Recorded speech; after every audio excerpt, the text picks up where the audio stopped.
So Donald Trump sat down with ABC's David Muir. At one point during the interview, Muir tried to bring up the tired and lazy inauguration argument and Trump shut it down. In fact, President Trump offered up a pretty solid response. As the interview progressed, Muir brought up the president's inauguration, and how White Press Secretary Sean Spicer held a briefing with reporters about the crowd size of the event. The president replied, "Part of my whole victory was that the men and women of this country who have been forgotten will never be forgotten again. Part of that is when they try and demean me unfairly because we had a massive crowd of people. I looked over that sea of people and I said to myself, wow, and I've seen crowds before, big crowds. That was some crowd. When I looked at the numbers that happened to come in from all of the various sources, we had the biggest audience in the history of inaugural speeches." As Newsbusters states, Wednesday night was a major first for Donald Trump as ABC aired his very first interview as the President of the United States. The interview questions ranged from immigration policy to what carpet he chose for the Oval Office,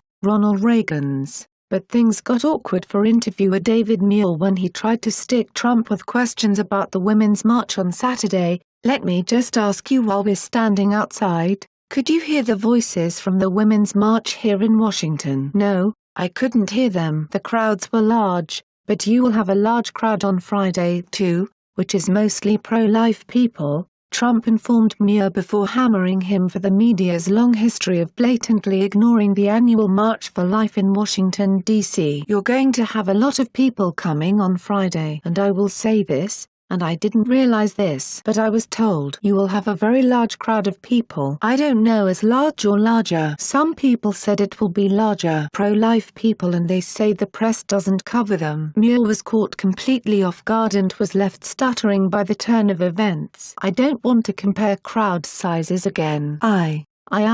He said, trying to scramble away from the issue of liberal media bias against conservatives. Please comment below and share this news. And feel free to sign up now for the News Exposed newsletter to get breaking Exposed news, and more, delivered straight to your inbox. It's News Exposed signing off.